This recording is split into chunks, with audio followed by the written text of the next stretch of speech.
Hello everyone, welcome to back my channel. तो मैं आज आप सबके सामने जो नया टॉपिक ला रही हूँ वो है हमारा अस्तित्व का प्रदर्शन। इस स्टोरी में कुछ इमेजिनेशन भी होती हैं, कुछ बातें रियलिटी भी हैं। तो आइए हम लोग जानते हैं इस स्टोरी के बारे में। इसमें ओम को बता दिया जाता है कि हम तुम्हें एक झूठ पकड़ने वाली मशीन के साथ जोड़ने जा रहे हैं, जो तुम्हारे थॉट्स होंगे उनके तरंगों को दृश्य को परिवर्तन करने की स्क्रीन दिखाएगा कि तुम क्या सोच रहे हो, क्या तुम्हारे मन में चल रहा है, तो वो एक स्क्रीन में दिखाई देगा। उसके जरिए अगर तुम झूठ भी बोलना चाहोगे तो पता चल जाएगा कि तुम झूठ बोल रहे हो। ओम शास्त्री इस के बारे में सुनता है तो वह एकदम शॉक्ड हो जाता है। वो हैरान रहता है कि मतलब अब ये लोग क्या करने वाले, क्या पूछने वाले हैं। वो एक डर सा जाता है थोड़ा सा। डॉक्टर सहिता ओम शास्त्री से बोलती हैं, तुम मुझे सपोर्ट करो, मैं तुम्हें किसी तरह का कोई नुकसान नहीं पहुंचेगा। बस मैं तुमसे जो क्वेश्चन करूंगी तुम्हें उसके सच सच आंसर देने होंगे। सरिता ने पहला क्वेश्चन किया, सुषेण कौन है? ओम कुछ देर तो शांति से बैठा रहा। फिर उसने सोचा, अगर मैं कुछ नहीं बोलूंगा तो मैं जो इमेजिन करता हूँ उसके जरिए लोगों को पता चल जाएगा। ओम शास्त्री ने बोला, सुषेण वो मैं था। जैसे ही उसने कहा वैसे ही स्क्रीन पर एक गांव और द्वीप और जंगलों की फोटोज दिखाई देने लगी, मतलब उसकी इमेजिनेशन आने लगी। तो उसने पूछा, ये कौन सी? सरिता ने कहा कि ये कौन सी जगह है और कहाँ है? तो उसने कहा, ये दक्षिण भारत का एक गांव है। उसने कहा, तुम वहाँ क्या कर रहे थे? ओम ने कहा, मैं एक वैद्य था। वहाँ के सभी लोग उपचार के लिए या यूँ कहो कि उस इलाज करवाने के लिए मेरे पास आते थे, क्योंकि मैं वहाँ के पेड़ पौधों के होते थे, उनकी जड़ी बूटियों के बारे में मैं जानता था और लोग मुझसे इलाज कराने के लिए वहाँ आते थे। सरिता ने कहा, ऐसा कोई गांव भी था? कहा हाँ, उस गांव का नाम सुचिंद्रम था। वह कन्याकुमारी जिले में तमिलनाडु के अंदर आता है। तो कहा अच्छा। फिर उन्होंने पूछा कि तुमने किसकी जान बचाई थी? उसने कहा कि मैंने तो कई लोगों की जान बचाई, उनमें से एक लक्ष्मण भी थे। जब युद्ध के दौरान उनकी जान बचाई थी मैंने, और कई वानरों की भी जान बचाई। सरिता ने कहा, मतलब तुम रामायण के लक्ष्मण की बात कर रहे हो? सच? उन्होंने कहा हाँ, मैं बात कर रहा हूँ।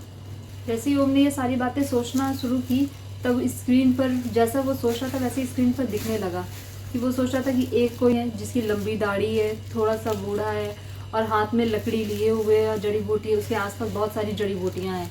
एक दो लोग मतलब मूर्छित पड़े हुए थे, बेहोश थे। उनके कई लोग उनके पास बैठ करके रो रहे थे।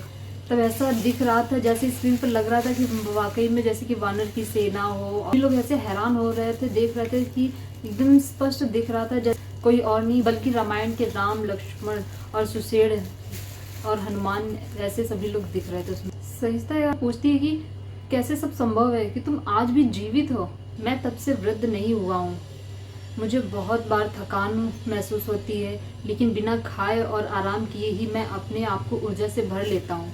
मुझे चोट लगती है, मैं बीमार पड़ता हूँ, लेकिन इससे पहले कि मृत्यु मुझे अपने अंदर संभाले मैं स्वस्थ होना शुरू कर देता हूँ। मैं मरता नहीं हूँ। ओम ने यह खुलासा किया। सरिता उसकी बातों पर विश्वास कर नहीं पा रही थी, लेकिन फिर भी वो आगे बढ़ती और उससे दूसरा क्वेश्चन करती कि तुम उस समय कैसे दिखते थे? श्रीनिवासन को गुस्सा आ रहा होता है और वो अपनी चेयर से खड़े हो जाते हैं। तभी डॉक्टर बत्रा उनके पास जाकर बोलते हैं, इंसान से बातें कर रहे हैं, उससे क्वेश्चन आंसर कर रहे हैं। निवासन ने कहा, अच्छा ऐसा है तो फिर लाइव डिटेक्टिव कोई आवाज क्यों नहीं कर रहा है? तभी डॉक्टर बत्रा एकदम शांत। तभी वहाँ अभिलाष ने पूछा कि किसी ने अश्वत्थामा और परशुराम के बारे में सुना है? परिमल ने कहा हाँ। परशु शब्द एक फरसा को दर्शाता है। परशुराम का शाब्दिक अर्थ है फरसे के साथ राम। वे विष्णु भगवान के छठे अवतार और रेणुका एवं ऋषि जगदीन के 5वें पुत्र थे। हिंदू धर्म में वे 7 चिरंजीवियों में से एक हैं। परशुराम को ज्यादातर 21 बार क्षत्रियों का संहार करने के लिए जाना जाता है। उन्होंने भगवान शिव को कठोर तपस्या करके प्रसन्न किया और एक फरसा हासिल किया, जिन्होंने इसके बाद उन्हें युद्ध कला भी सिखाई। उनकी परम भक्ति, तीव्र इच्छा और निरंतर ध्यान से प्रसन्न होकर भगवान शिव ने श्री भार्गव राम, जो उनका पूरा नाम था, को दिव्य अस्त्रों से पुरस्कृत किया था, जिससे नष्ट न होने वाला अजय परशु शामिल था, जिसके बाद उनका नाम परशुराम पड़ा। भगवान शिव ने परशुराम की आदेश दिया कि वे पृथ्वी को दुराचारियों, राक्षसों और अहंकारियों से मुक्त करें। परशुराम विष्णु के अन्य अवतार श्री राम और श्री कृष्ण को देखने के लिए काफी समय तक जीवित रहे। परशुराम के पास देवताओं के राजा इंद्र द्वारा दिए गए भगवान शिव का विजय धनुष भी था। रामायण में परशुराम ने वह धनुष राजकुमारी सीता के स्वयंवर के लिए उनके पिता को दी थी। उम्मीदवारों के बल की परीक्षा हेतु उन्हें उस रहस्यमयी शस्त्र को उठाया था जिसकी प्रत्यंचा चढ़ानी थी। श्री राम ने अतिरिक्त और कोई भी सफल नहीं हुआ, लेकिन अब श्री राम धनुष की प्रत्यंचा चढ़ाने की कोशिश कर रहे थे तो उनसे वह धनुष टूट गया था, जिससे एक भयंकर गर्जना हुई थी जो पर्वत की चोटी पर ध्यान में लीन परशुराम के कानों तक पहुंच गई। क्रोधित परशुराम श्री राम का वध करने पहुंचे और तब उन्हें एहसास हुआ श्री राम भी भगवान विष्णु के अवतार थे। परशुराम ने रामायण और महाभारत में भीष्म, कर्ण और द्रोण के गुरु के रूप में महत्वपूर्ण भूमिका निभाई थी। द्रोण अधिकतर द्रोणाचार्य के रूप में जाने जाते हैं। आचार्य का अर्थ है शिक्षक। वे 100 कौरवों और पांडवों के गुरु थे। अभिलाष हिंदू धर्म में संबंधित अवधारणाओं और तथ्यों को समझाने में निपुण था। कहानी का सार यह है कि परशुराम हर युग में प्रकट हुए हैं और वे अमर हैं। डॉक्टर बत्रा ने कहा, अच्छा अब मुझे अश्वत्थामा के बारे में बताओ। तो अभिलाष बताता है कि द्रोणाचार्य कौरवों और पांडवों के राजकीय गुरु थे। वे दिव्य शास्त्रों सहित उन्नत सैन्य कलाओं में निपुण थे। अर्जुन उनके सबसे प्रिय शिष्य थे। यह जानकारी है कि परशुराम अपनी सारी संपत्ति ब्राह्मणों को दे रहे थे। द्रोण उनके पास पहुंचे। दुर्भाग्य से परशुराम के पास केवल उनके शस्त्रास्त्र ही बचे थे। उन्होंने द्रोण को अस्त्र देने और उन्हें कैसे उपयोग करना है उसका ज्ञान देने का प्रस्ताव किया। द्रोण ने सभी शस्त्रास्त्र एवं आचार्य की उपाधि प्राप्त की और वे द्रोणाचार्य कहलाए जाने लगे। तभी अभिलाष रोकते हुए बोलता है, मैंने अश्वत्थामा के बारे में पूछा था, ना कि द्रोणाचार्य के बारे में। अभिलाष ने कहा, सर यह जानने अश्वत्थामा कौन है तो ये जानने के लिए पहले द्रोणाचार्य के बारे में जानना जरूरी है। भगवान शिव जैसे पराक्रमी पुत्र की प्राप्ति के लिए द्रोणाचार्य ने कई वर्षों तक भगवान शिव की तपस्या की थी, जिसने उन्हें द्रोण यानी कि अश्वत्थामा की प्राप्ति हुई। अश्वत्थामा के पास भगवान शिव के जैसी वीरता थी। अश्वत्थामा एक शक्तिशाली योद्धा था, जिसने कौरवों की ओर से पांडवों के विरुद्ध लड़ाई लड़ी थी। युद्ध में केवल अश्वत्थामा और उनके मामा कृपाचार्य ही जीवित बचे थे। अश्वत्थामा एक अजेय योद्धा था, जिसे हथियारों के विज्ञान का गुरु माना जाता है। उसे 64 प्रकार की कलाओं और 18 विद्या एवं ज्ञान की शाखाओं से पूर्ण निपुणता प्राप्त थी। धार्मिक ग्रंथों में कहा जाता है कि वह अगले व्यास और सप्त ऋषियों में से एक होगा। अश्वत्थामा 7 चिरंजीवियों में से एक है। अश्वत्थामा अपने माथे पर एक मणि के साथ पैदा हुआ था, जो उसे मनुष्य से निम्नजीवी प्राणियों में से एक विशेष शक्ति प्रदान करती। सहन शक्ति में वह पर्वत के समान था। उसमें अग्नि की ऊर्जा थी। गंभीरता में वह समुद्र के समान था और रोष में सर्प के विष के समान था। मणि उसे प्रेतों, राक्षसों और विषैले कीड़ों एवं पशुओं से बचाती थी। द्रोणाचार्य अपने पुत्र से बहुत प्रेम करते थे। द्रोणाचार्य और अश्वत्थामा हस्तिनापुर राज्य के प्रति निष्ठावान थे। अश्वत्थामा के पिता द्रोणाचार्य सभी योद्धाओं में सर्वश्रेष्ठ थे। भगवान श्री कृष्ण को पता था कि जब द्रोणाचार्य के हाथ में धनुष व बाण हो तब उन्हें हराना असंभव था। तो श्री कृष्ण को यह भी पता था कि द्रोणाचार्य अपने पुत्र अश्वत्थामा से बहुत प्रेम करते थे। इसलिए उन्होंने युधिष्ठिर और अन्य पांडवों को यह सुझाव दिया था कि यदि वे उन्हें यकीन दिला दें कि उनके पुत्र की युद्ध क्षेत्र में मृत्यु हो गई है, द्रोणाचार्य दुखी हो जाएंगे और दुख में अपने आप को निरस्त कर देंगे। भगवान श्री कृष्ण ने यह सुझाव दिया कि भीम पांडवों में से एक अश्वत्थामा नामक हाथी को मारकर द्रोणाचार्य के सामने यह दावा करेंगे कि उन्होंने द्रोणाचार्य के पुत्र अश्वत्थामा को मार दिया है। हाथी को मारने के बाद भीम ने जोर जोर से यह घोषणा की थी कि उन्होंने अश्वत्थामा को मार डाला, किंतु द्रोणाचार्य ने भीम के कथन पर भरोसा नहीं किया और वे युधिष्ठिर के पास पहुंचे।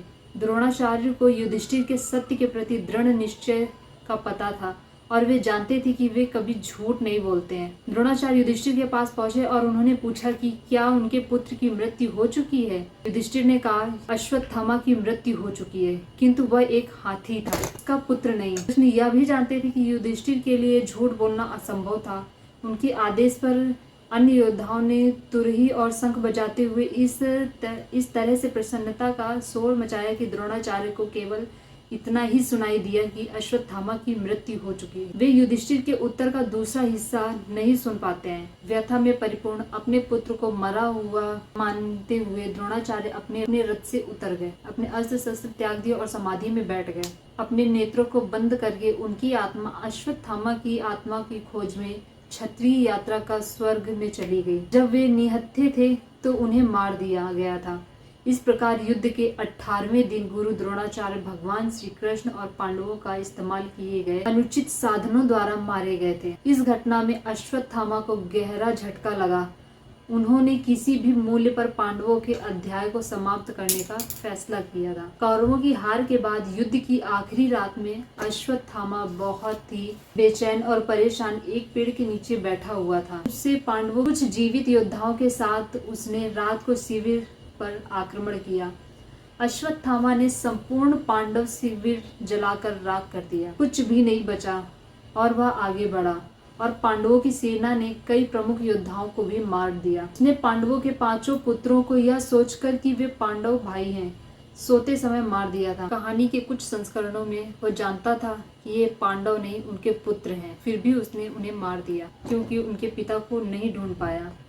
अश्वत्थामा का मानना था कि उनके लिए अचानक पांडवों पर हमला करना उचित था क्योंकि उसके पिता की भी हत्या अन्यायपूर्ण ढंग से की गई। वह अपने प्रतिशोध को उचित मानता था। उसने अपने ही पक्ष के लोगों को चेतावनी दी थी, ऐसा नहीं है। जब पांडव रात के बाद श्री कृष्ण के साथ पांडव शिविर में लौटे तो अश्वत्थामा के इस काम पर क्रोधित श्री कृष्ण ने अश्वत्थामा को कलयुग के अंत तक जीवित रहने का एवं मृत जीवन का शाप दिया और अश्वत्थामा के मस्तक की मणि को यह कहते हुए ले लिया था कि यह घाव कभी नहीं भरेगा। यह भी अश्वत्थामा की कहानी है। डॉक्टर बत्रा ने कहा, तुमने द्रोणाचार्य का 2 बार वर्णन किया है। तब अभिलाष ने कहा कि अश्वत्थामा द्रोणाचार्य के पुत्र थे और परशुराम द्रोणाचार्य के गुरु थे। माना जाता है कि वे दोनों अलग अलग युगों में थे, हजारों वर्षों के अंतर के साथ। दरअसल एक कथा के अनुसार भारत में बरहानपुर के पास स्थित एक गांव है जहां असीरगढ़ नामक एक किला है। स्थानीय लोगों के अनुसार अश्वत्थामा वहां अभी भी आता है और हर सुबह किले में शिवलिंग पर फूल चढ़ाता है। कुछ अन्य लोगों ने अश्वत्थामा को हिमालय की तटीली जनजातियों के बीच रहते और घूमते हुए देखा है।